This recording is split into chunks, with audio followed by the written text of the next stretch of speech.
ഈ ഭൂമിയിൽ ഒന്നും ചെയ്യാൻ കഴിവില്ലാത്തൊരു ദൈവത്തിന് അല്ലെങ്കിൽ ഒരു മതവിശ്വാസത്തിന് സ്വർഗത്തിൽ എന്ത് വാഴക്ക ചെയ്യാനാണ് പറ്റുന്നത്? ഈ ലോകത്തിൽ നമ്മൾ ഉള്ളതിനേക്കാൾ കൂടുതൽ ഇല്ലാത്തതിലാണ് വിശ്വസിക്കേണ്ടത്. ഞാൻ പറഞ്ഞ മനസ്സിലാവുന്നുണ്ടോ? എന്ന് വെച്ചാൽ ഇപ്പോൾ നമുക്ക് ആത്മാവുണ്ടോ എന്ന് ചോദിച്ചാലുണ്ടോ? ആത്മാവുണ്ടോ? നീ കണ്ടിട്ടുണ്ടോ ആത്മാവിനെ? ഉണ്ടോ? അതിൻ്റെ അർത്ഥം ഇല്ല എന്നാണോ? ആണോ? ആത്മാവില്ല എന്നാണ്. അപ്പോൾ ഇവിടെ കാണാത്തതെല്ലാം ഇല്ല എന്ന് പറയാൻ നമുക്ക് പറ്റുമോ? മോള് അമേരിക്ക കണ്ടിട്ടുണ്ടോ? ഇല്ലല്ലോ. അപ്പോൾ അതില്ലേ? ഉണ്ട്. എങ്ങനെ മനസ്സിലായി? അതവിടെ ഉണ്ട് എന്ന് ആരൊക്കെയോ പറയുന്നത്. അപ്പോൾ ദീനീപരമായ ഒരു കാര്യത്തിൽ ഞാൻ അതിനെ കൂടി അതൊരു തസൂഫിയൻ വീക്ഷണമായതുകൊണ്ട് ഞാൻ പറയാം. അള്ളാഹുവിനെ നമ്മൾ കാണുന്നില്ലെങ്കിൽ നമുക്ക് അനുഭവപ്പെടുന്ന ഒരവസ്ഥയുണ്ടാകും. അത് ആരാണ്? ആർക്കിയോളജിക്കൽ ഡിപ്പാർട്ട്മെൻ്റ് ആണ്. അവരാണ് പിന്നെ അതിന് ആർക്കിയോളജിക്കലി പഠനം നടത്തിയിട്ട് it's a body of Ramses second, റാംസസിൻ്റെ ബോഡിയാണ് ഇത് എന്ന് അവർ ആണ് എഴുതി വെക്കുന്നത്. ഇന്നും ഞാൻ കണ്ടിട്ടുണ്ട് ഈ ജഡത്തിനെ നേരിട്ടിട്ട്. ഇത് ഇന്ന് ഈജിപ്തിൻ്റെ മ്യൂസിയത്തിൽ അതേപോലെ വെച്ചിട്ടുണ്ട്. ഏകദേശം 3000 വർഷം പഴക്കമുള്ള ഫിറഔൻ്റെ ബോഡിയെ ഇന്നും വെച്ചിട്ടുണ്ട്. ലോകത്തിൽ അങ്ങനെ ഒരാളുടേത് മാത്രമേ ഉയർത്തിക്കൊണ്ടുവന്നിട്ടുള്ളൂ. അത് ഈ ഫിറഔൻ്റേത് മാത്രം. ഓൺലി ബിക്കോസ് ഈ ഖുർആൻ പറയുന്നുണ്ട് നിന്റെ ബോഡിയെ ഞാൻ ബാക്കി വെക്കുമെന്ന്. അതുകൊണ്ട് ലോകത്തിലെ ഏറ്റവും വലിയ തലതൊട്ടപ്പനായ സയൻറ്റിസ്റ്റ് ഇസ്ലാമിലേക്ക് കടന്നു വരാനുള്ള കാരണം ഈ ഒരൊറ്റ ഫിറഔൻ്റെ ജഡമാണ്. മറ്റൊറ്റ കാര്യം കൂടി, നിങ്ങൾ സംസം കുടിക്കുന്നില്ലേ? വീട്ടിലൊക്കെ ഇല്ലേ സംസം? അത് ഒരൊറ്റ കിണറാണ്, ഒരു ചെറിയ കിണറാണ്.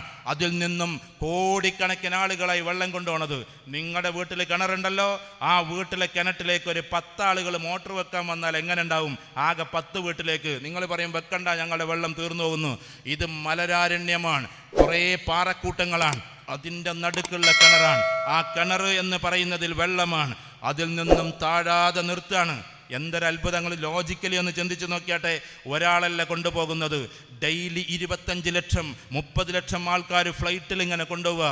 അതാകട്ടെ 5 ലിറ്റർ എന്ന് അവിടുത്തെ കണക്കല്ല, ഫ്ലൈറ്റുകാരുടെ കണക്ക് 5 ലിറ്റർ എന്നുള്ളത്. അവിടെ 5 ലിറ്റർ മാത്രമേ എടുക്കാവുന്ന എവിടെ എഴുതി വെച്ചിട്ടില്ല. അവിടെ ഹദീസുകൾ പലയിടത്തും ഇങ്ങനെ പറയും, അഥവാ നിങ്ങൾ വെള്ളം വയറ് നിറച്ച് കുടിക്കണം. സംസം കുറച്ച് സംസം കുടിക്കുന്നവൻ മുനാഫിക്കാണ്, വയറ് നിറച്ച് കുടിക്കണമെന്നാണ്. 450 കിലോമീറ്റർ അപ്പുറത്തുള്ള മദീനയുണ്ട്. ആ മദീനയിലേക്കാണ് ടാങ്കർ ലോറിയിൽ പണ്ട് കൊണ്ടുവരുന്നത്. ഇന്ന് ഈ കുഞ്ഞിക്കിണറിൽ നിന്നും പൈപ്പ് ലൈൻ വലിച്ചിരിക്കുകയാണ്. അത്ഭുതകരമല്ലേ? നിങ്ങൾ പറ, മദീനയുടെ 450 കിലോമീറ്റർ അപ്പുറത്തേക്ക് പൈപ്പ് ലൈനിലൂടെ ടാങ്കർ ലോറിയിലൂടെ ഒരു ദിവസം 1000കണക്കിന് ഫ്ലൈറ്റുകൾ ജിദ്ദയിൽ നിന്ന് പുറപ്പെടുന്നു, റിയാദിൽ നിന്ന് പുറപ്പെടുന്നു. 1000കണക്കിന് ഫ്ലൈറ്റുകളിൽ നിറച്ച് സംസം കൊണ്ടുപോകുന്നു. ഒരേ ഒരു കിണർ അതാകട്ടെ താഴാതെ, 1 ഇഞ്ച് പോലും താഴാതെ കോടിക്കണക്കിന് ആളുകൾ കുളിക്കുകയും കോടിക്കണക്കിന് ആളുകൾ കൊണ്ടുപോവുകയും ചെയ്തിട്ടും ആ കിണറ്റിൽ നിന്നും 1 ഇഞ്ച് പോലും താഴാതെയാണ് സംസമിൻ്റെ വെള്ളം നിലനിൽക്കുന്നത്.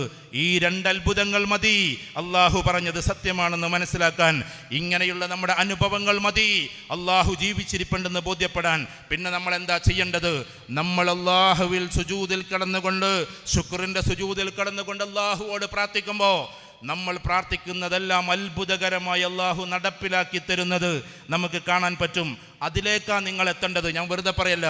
നിങ്ങൾ സുജൂദിൽ കടന്നുകൊണ്ട് അള്ളാഹുവോട് ചോദിക്കൂ, എല്ലാം ഓരോന്നോരോന്നായി തരുന്നത് നിങ്ങൾക്ക് കാണാൻ പറ്റും. അങ്ങനെയാണ് നമുക്കിവിടെ അള്ളാഹുവിനെ ബോധ്യപ്പെടേണ്ടത്. എന്നാൽ എത്തീസ്റ്റുകളായ ആളുകൾക്കൊരു അനുഭവം ഇല്ലാത്തത് കൊണ്ട് അവർ പറയാണ് ഇത് ഉണ്ടോ ഇല്ലയോ എന്ന്. ഇനി നമ്മൾ ചിന്തിക്കേണ്ടത്, അള്ളാഹു ഉണ്ടോ എന്ന ചോദ്യത്തിന് ഇവിടെ പല കാര്യങ്ങളും ഉണ്ടല്ലോ, അതൊന്നും നമുക്ക് ലഭ്യമല്ല. ഉദാഹരണത്തിന് നമ്മുടെ ആത്മാവ്. ഈ ആത്മാവ് നമ്മൾ ഉണ്ടോ എന്ന് ചോദിച്ചാൽ ഉണ്ട്, എവിടെയെന്ന് ചോദിച്ചാൽ നമുക്കറിയില്ല.